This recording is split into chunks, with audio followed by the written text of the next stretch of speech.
Assalamualaikum warahmatullahi wabarakatuh. Bismillahirrahmanirrahim.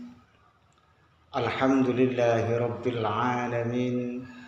Hamdan wa tahmidan wa syukran ala ma akmalta lana min dinil Islam. Wa nusalli wa nusallimu ala nabiyyil huda, khatamin nabiyyin wa imamil mursalin sayyidina wa maulana Muhammadin wa ala alihi wa sahbihi ajma'in. Qala Allah ta'ala fi kitabihil karim, innamal mu'minuna ikhwatun faslihu baina akhawaykum wattaqullaha la'allakum turhamun.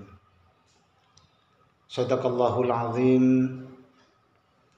Al-mukarramun, para alimul ulama wal habaib wa nahusu bidzikri, pengasuh pondok pesantren Riyadhus Shalihin Ketapang, Sayyidina Al-Habib Ali bin Muhammad Al-Habsyi wa Sayyidina Al-Habib Hadi Zainal Abidin bin Muhammad Al-Habsyi beserta seluruh keluarga besar pondok pesantren Riyadhus Shalihin yang kami agungkan dan juga kami taati.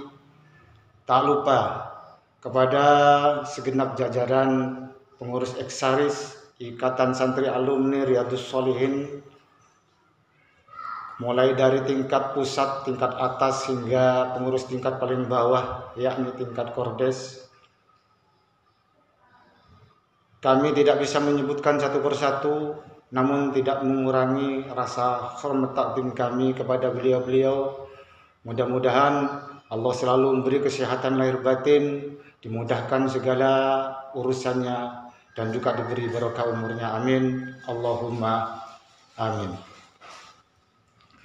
Alhamdulillah, kami panjatkan rasa syukur kehadirat Azza wa Jalla atas segala limpahan rahmat dan nikmatnya, terutama nikmat sehat wal afiah, sehingga kita bisa bermuajjah di tempat ini, fa insyaallah penuh dengan barokah.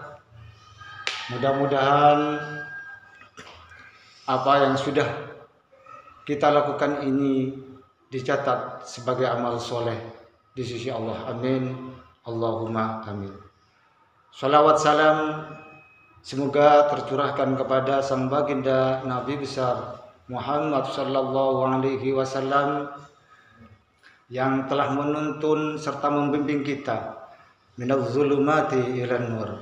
Penuh harapan semoga kita sekalian diakui selaku umatnya yang sempurna fid din wa dunya hatta akhirah. Amin. Allahumma amin. Ma'asyiral muslimin rahimakumullah.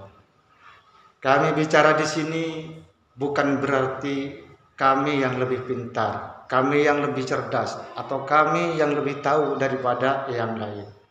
Tetapi kami di sini sam'an wa ta'atan kepada guru-guru kami, sekaligus kepada semua pengurus eksaris, di mana momen ini merupakan bagian dari program eksaris untuk memajukan eksaris ke depan. Penuh harapan, mudah-mudahan eksaris ke depan lebih maju dan sempurna sesuai harapan. Tentunya diridhoi oleh Allah Subhanahu wa taala. Amin. Allahumma amin. Saudaraku seiman yang dimuliakan Allah, pada kesempatan ini kami dituntut untuk menyampaikan sebuah tema membangun ukhuwah Islamiyah, yakni menjalin hubungan persaudaraan antara sesama umat Islam. Membangun ukhuwah ini merupakan tema yang sangat luar biasa, di mana Allah Ta'ala berfirman, innamal mu'minuna ikhwatun faslihu baina akhwaykum wattaqullaha la'allakum turhamun. Sadaqallahul azim.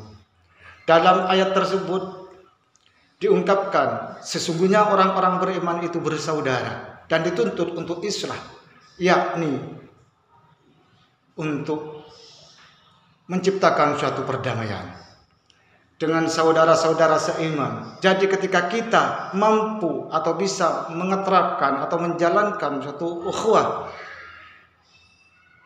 maka ini merupakan hal yang sangat baik dan paling baik. Fa insyaallah setidaknya kita sudah mempunyai modal menuju jalan atau menuju tempat yang penuh kenikmatan, yakni surganya Allah Subhanahu wa taala.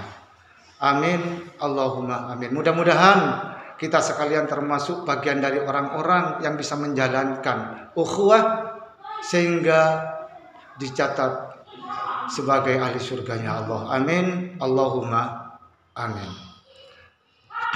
Saudaraku yang dirahmati Allah, ada beberapa cara untuk membangun atau mewujudkan ukhuwah Islamiyah. Di sini perlu kami jelaskan. Yang pertama, syarhus shodr. Syarhus shodr di sini lapang dada. Yang kedua, ta'aruf, saling mengenal. Yang ketiga, tafahum, saling memahami. Yang keempat, ta'awun, saling menolong. Yang kelima, takaful, saling menanggung. Dan yang terakhir, tidak ada yang lebih tinggi dari ini, ihsan, mendahului saudara. Yang pertama, syarhus shodr. Minimal kita bersaudara dengan semua mukmin, itu dada kita harus lapang.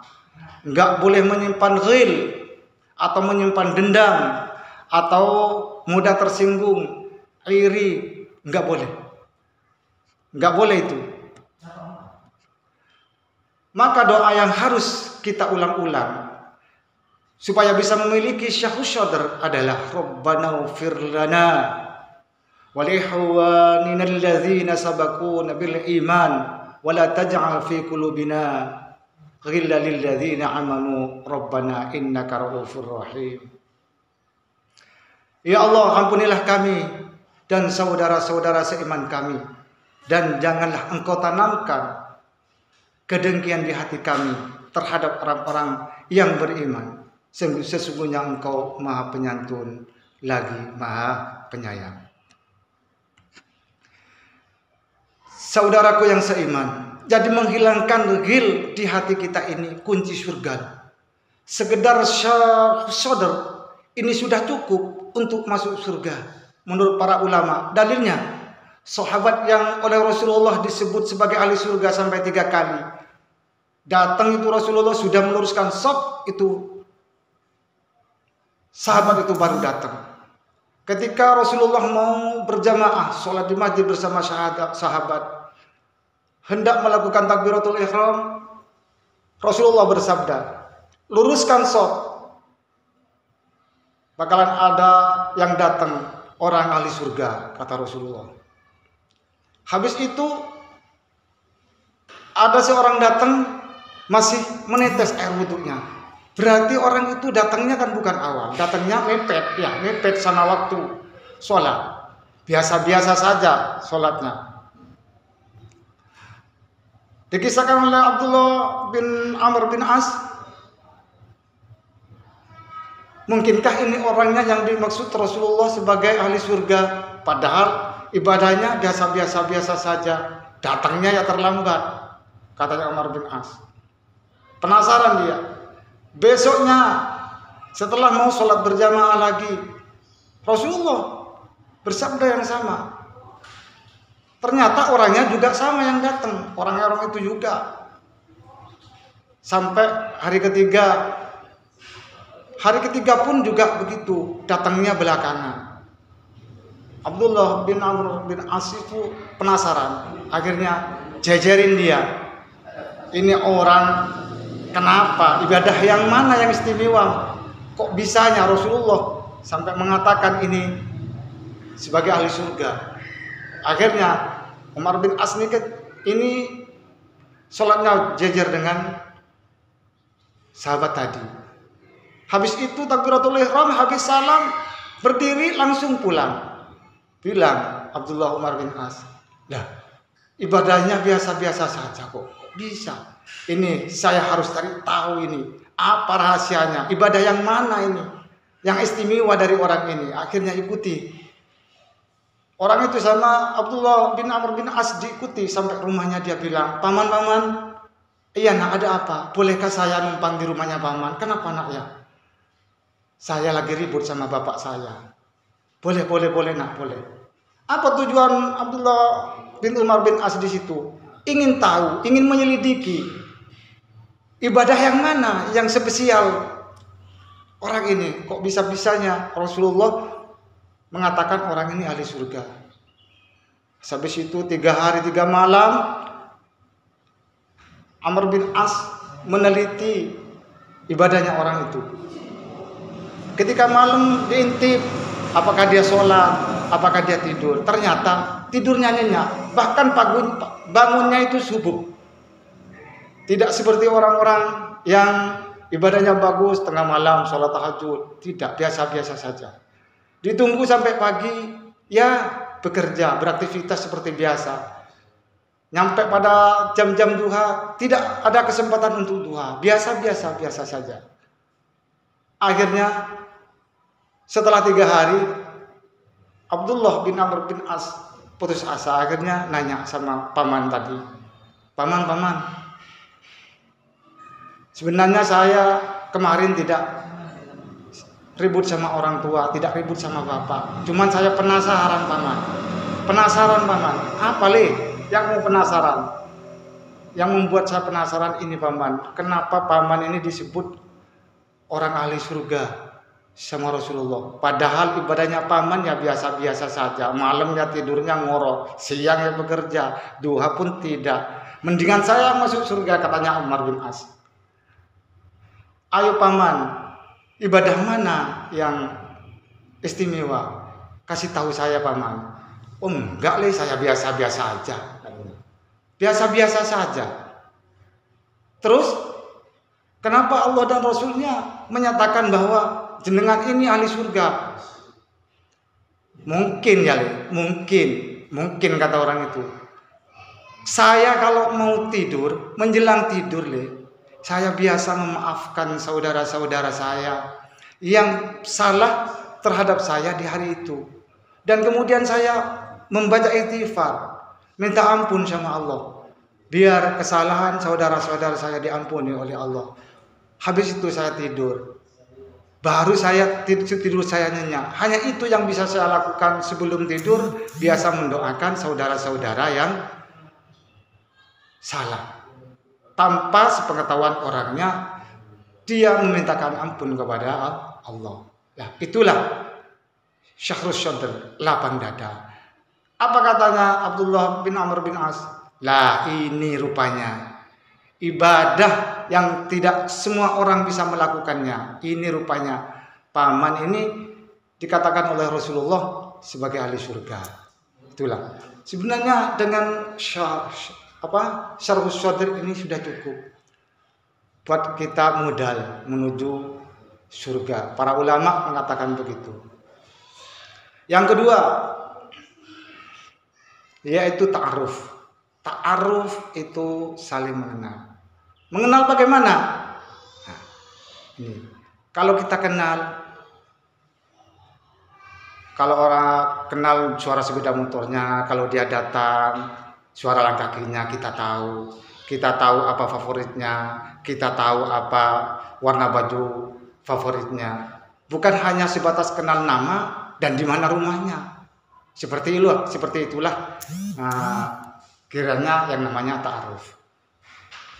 Mengenal secara keseluruhan. Yang kedua, tafahum.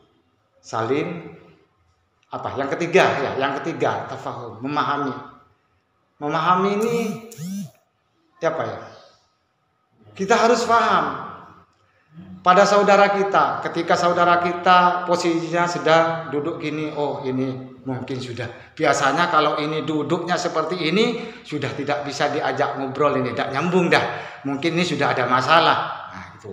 Biasanya kadang ketika kopiahnya ke bawah gini, oh ini sumpah. Nah, ketika ke atas, oh ini lagi bahagia. Ini kalau biasa diajak ngobrol, biasanya nyambung. Nah, seperti itulah, faham.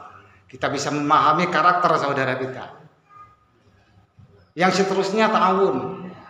yaitu saling menolong. Ketika ada saudara kita yang butuh pertolongan, kalau kita mampu untuk menolong, ya tolonglah. Bagus itu. Tidak hanya memikirkan kepentingan dirinya sendiri, maka saudara-saudara kita juga kita pikirkan apakah saudara kita ini butuh pertolongan atau tidak, seperti itu. Dan seterusnya takaful. Takaful ini saling menanggung. Saling menanggung ini kita ingat dulu di pondok. Di pondok pesantren ini biasanya ada macam santri yang taat, ada yang tidak begitu taat. Untuk santri yang taat itu biasanya kesehariannya itu ada aja dari ustaz. Kebiasaan-kebiasaan sehari-harinya itu biasanya berbuat hal yang sifatnya mengandung ibadah, sering mejit ustaz, atau karena memang sama ustadznya setiap hari dia disuruh mejit. Dan kebetulan pada waktu itu bebarengan dengan piket pembersihan di halaman. Nah, kita sebagai saudara tanya, saudaraku, kayaknya sampean ini saya lihat mulai tadi kok kayaknya bingung, ada apa ya? Iya, sebenarnya saya sekarang ini punya tugas piket untuk kebersihan. Tapi di sisi lain, saya juga dituntut untuk melaksanakan kewajiban saya, untuk mijit ustadz saya. Karena jam-jam segini biasanya saya mijit ustadz saya.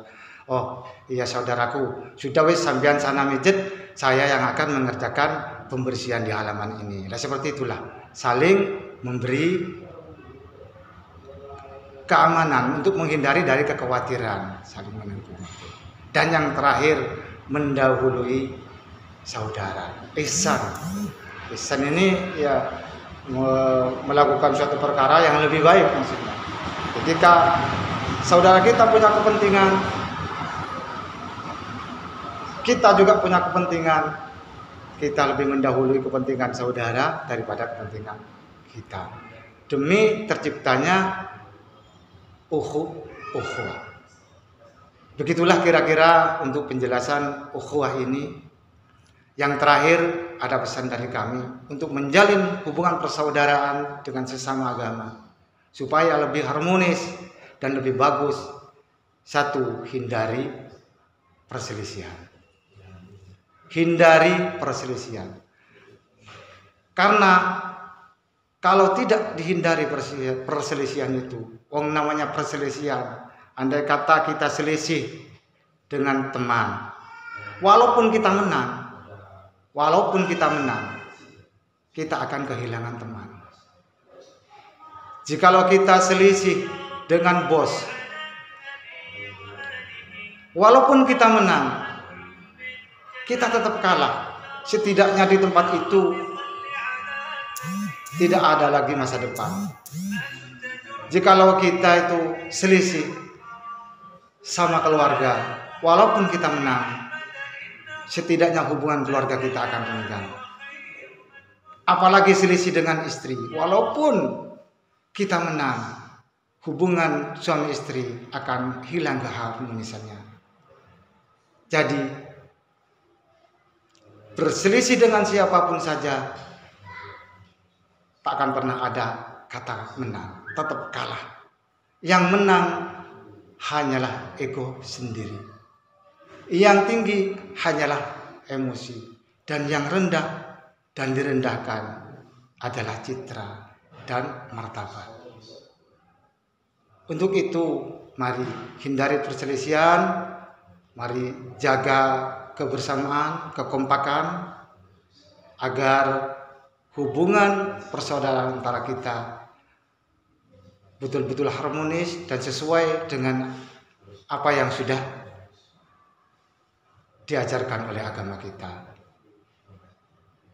Kiranya sampai di sini yang bisa saya sampaikan. Mudah-mudahan apa yang saya sampaikan ini bisa bermanfaat, terutama untuk diri saya sendiri atau kepada orang banyak. Selebihnya Untuk kami, bila mana ada kekurangan atau kehilafan dalam berbicara, lahir batin mohon maaf. Wassalamualaikum warahmatullahi wabarakatuh. Audio Jungle.